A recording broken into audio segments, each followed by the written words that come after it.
दोस्तों, हर किसी की ज़िंदगी में सपनों का बहुत महत्व है और हर किसी को कभी ना कभी ऐसा सपना तो ज़रूर आया होगा जो उसकी ज़िंदगी में एक छाप छोड़ गया होगा। आज की कहानी भी कुछ ऐसी ही है। आज की कहानी को जानने के बाद आप यह सोचने पे मजबूर हो जाएंगे, क्या सपने भी सच हो सकते हैं? नमस्कार दोस्तों, स्वागत है आपका आपके ही नए YouTube चैनल यूके एंटरटेनर में। मैं आपका दोस्त और इस चैनल का होस्ट हाजिर हूं आपके सामने एक और नई कहानी के साथ। सपने क्यों आते हैं? और आज की कहानी जानने के बाद आप लोग भी ये सोचेंगे कि क्या सपनों का हमारी ज़िंदगी में इतना महत्व है? जी हाँ दोस्तों, क्योंकि ये कहानी सुनने के बाद मैं भी कुछ ऐसी ही सोच में खो गया था। आज की हमारी कहानी हमारे साथ शेयर की है सुरेश जी ने। यह घटना उनके साथ स्वयं हुई थी। तो चलिए मैं आपको ले चलता हूं उनकी कहानी की ओर। सुरेश जी ने हमें बताया कि उस दिन वह काम करते करते बहुत थक गए थे और उस शाम वो जल्दी अपने घर चले गए। घर जाने के बाद उनकी तबीयत कुछ नासाज सी थी, या यूं कहिए कि उनकी तबीयत कुछ ठीक नहीं थी। उन्होंने जल्दी ही खाना खाया और सोने के लिए चले गए और रात के किसी पहर उनके फोन की घंटी बजी। पुराने गांव से उनके दोस्त का फोन था। उनके दोस्त की मां की तबीयत ठीक नहीं थी। उन्होंने उनको जल्दी आने के लिए कहा। सुरेश जी उसी टाइम उठे और अपने कपड़े पहनकर वहां जाने के लिए तैयार हो गए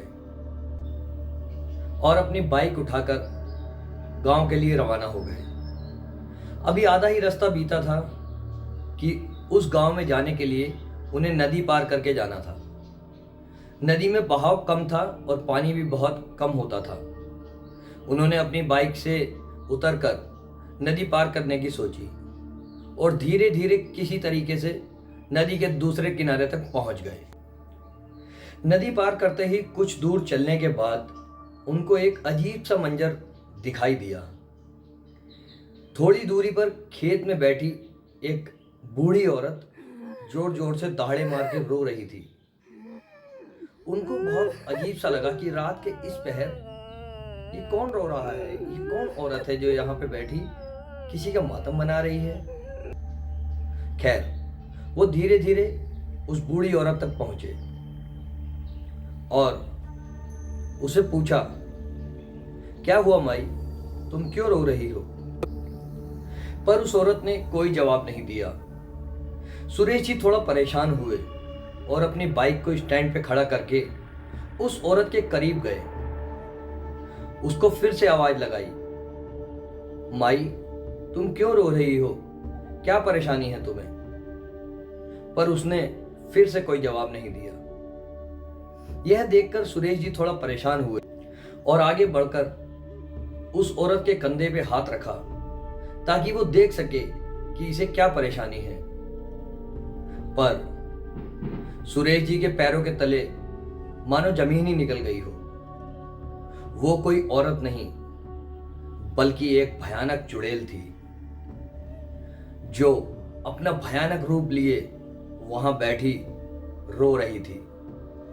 पर जैसे ही सुरेश जी ने उसे देखा, मानो उनका हाल ऐसा हो गया कि काटो तो खून नहीं। सुरेश जी का बताना यह है कि वो चुड़ैल मेरे देखते ही देखते 8 से 10 फुट लंबी हो गई, यानी कि आसमान की तरफ ऊंची हो गई। और उसकी भयानक आंखें, नोकीले दांत और गंदी सी स्मेल को मैं आज तक नहीं भूल पाया हूं।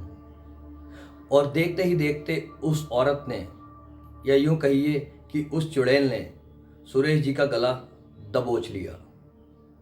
सुरेश जी अपने आप को बचाने के लिए झटपटा रहे थे और अचानक से सुरेश जी की आंख खुली। जी हाँ, वो यह सपना देख रहे थे, परंतु साथ में ही लेटी पत्नी जैसे ही उनकी आहट से उठी, तो उसने यह देखा कि सुरेश जी के गले पर कुछ नाखूनों के निशान हैं और वो बुरी तरीके से हाँफ रहे हैं। सुरेश जी ने जब पूरी घटना बताई तो वो बहुत परेशान हो गए और उस रात वो चैन से सो नहीं पाए। खैर, सुबह होते होते सब कुछ नॉर्मल हो चुका था। सुरेश जी भी उस वाक्य को एक बुरा सपना समझकर भूल चुके थे। वो तैयार हुए, नाश्ता किया और अपनी दुकान पर जाकर बैठ गए। करीब दोपहर का वक्त था जब डोरबेल बजी और उनकी पत्नी ने जब दरवाजा खोला तो वो हैरान रह गई, क्योंकि सुरेश जी की शर्ट खून में लथपथ थी। और उन लोगों की परेशानी तब बढ़ गई जब उन लोगों ने शर्ट को उतार कर देखा तो सुरेश जी की कमर पर बहुत से नाखूनों के घाव थे जहां से खून बह रहा था। यह सब देखकर वो लोग बहुत ही परेशान हो गए और उन लोगों ने जब अपने गुरुजी से मिलकर इस भयानक घटना के बारे में बताया तो उन्हें यह पता लगा कि जो सपना उन्होंने रात को देखा था, दरअसल वो उस रात सपने के जरिए कोई नेगेटिव एनर्जी उनकी जान लेने की कोशिश कर रही थी, जिसके फलस्वरूप उनके साथ ये घटना हुई। और उसके बाद सुरेश जी को बहुत दिनों तक यह वाक्य नहीं भूला। आज भी वो इस वाक्य को सुनाते हुए कांप जाते हैं। तो दोस्तों, ये थी आज की कहानी। अब आप ही फैसला कीजिए कि सपने हमारी ज़िंदगी में कितना मायने रखते हैं या कितना महत्व रखते हैं। उम्मीद करता हूँ आपको हमारी ये स्टोरी पसंद आई होगी, और अगर हमारी वीडियोस को आप पसंद करते हैं तो हमारी वीडियोस को लाइक कीजिए, दोस्तों के साथ शेयर कीजिए और कमेंट करके हमें बताइए। साथ ही साथ अगर आप हमारे चैनल पर नए हैं तो हमारे चैनल को सब्सक्राइब करके बेल आइकन दबा लीजिए, जिससे कि हमारी नई वीडियोस की नोटिफिकेशन आपको मिलती रहे।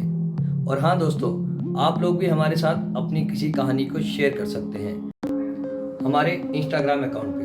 हमारी इंस्टाग्राम आईडी है अंकुश_अरोरा 143। तो उम्मीद करता हूँ आपको कहानी पसंद आई होगी। मिलते हैं फिर किसी नई वीडियो के साथ। तब तक के लिए नमस्कार, जय हिंद।